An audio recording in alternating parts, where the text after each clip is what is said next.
கர்த்தர் என்ன சொல்ல வர்றாருன்னா, நீ என்னுடைய கட்டளைகளின்படி என்னுடைய கற்பனைகளின்படி எல்லாம் செய்து நடந்து செவி கொடுத்து வந்தால் நான் உன்னுடைய தலையை உயர்த்துவேன், தலை நிமிர்ந்து நடக்க பண்ணுவேன் அப்படின்றாரு. பழைய ஏற்பாட்டில் பார்வோனின் அடிமைத்தனத்திலிருந்து வெளியே கொண்டு வந்து உன் நுகத்தடிகளை முறித்து உன்னை தலை நிமிர்ந்து நடக்க பண்ணுகிற உன் தேவனாகிய கர்த்தர். அதாவது நீ உண்மையா இருந்தா நான் உனக்கு உதவி செய்வேன் அப்படின்றாரு. ஆனா இங்க சங்கீதம் 89:24 சொல்றாரு, இப்போ நீ எவ்வளவு உண்மையா இருக்கிறன்னு எனக்கு தெரியல, தேவையில்லை.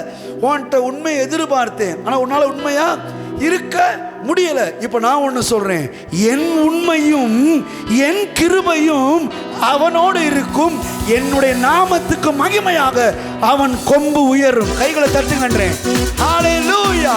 உன்னுடைய உண்மையின்படி அல்ல, உன்னுடைய நீதியின்படி அல்ல, உன்னுடைய பிரயாசத்தின்படி அல்ல, என்னுடைய உண்மையின்படி, என்னுடைய கிருபையின்படி, என்னுடைய நாமத்தினால உன் தலை உயரும் என்று கர்த்தர் வாக்கு பண்ணுகிறார்.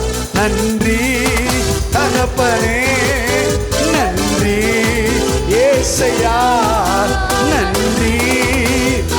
தைரியமா சொல்லலாம். நான் அப்படிங்கிறீங்களா? தைரியமா சொல்லலாம்ன்றேன். ஏன்னா நான் உண்மையா இருக்கிறத நினைச்சா தான் எனக்கு பயமா இருக்கும். நான் எந்த அளவுக்கு அவருக்கு பிடிச்ச மாதிரி இருக்கணுமோ, இருக்க முடியுமோ, இருக்க முடியாதோ, அப்போ என் தலை உயருமோ உயராதோன்ற கேள்வியோட வாழலாம். அவர் சொல்றாரு, நீ உண்மையா இருக்கணும் இல்லைன்னு சொல்லல, ஆனா இனி நான் உன்னுடைய உண்மையின்படி செய்ய போறதில்லை. நான் உண்மை உள்ளவராக இருக்கிறேன், நான் கிருபை உள்ளவராக இருக்கிறேன், உன் மேல கரிசனை உள்ளவராக இருக்கிறேன், அதனால நானே உன் தலையை உயர்த்துகிறவராக இருக்கிறேன். அது என்னுடைய நாமத்துக்கு மகிமையா இருக்குன்னு சொல்றாரு. என்னுடைய நாமத்தினால அவன் கொம்பு, அவனுடைய தலை உயரும். கையை தட்டுங்க. நன்றி தகப்பனே, நன்றி ஏசையா, நன்றி தகப்பனே, நன்றி ஏசையா. இப்ப அதனாலதான் தாவீது இப்போ இப்படி மாத்திட்டாரு. ஆண்டவரே, நீங்க சொன்ன மாதிரியே இப்ப நான் விசுவாசிக்கிறேன், உம்முடைய தயவினாலே எங்கள் கொம்பு, எங்கள் தலை நிச்சயமாய் உயரும். ஹல்லேலூயா.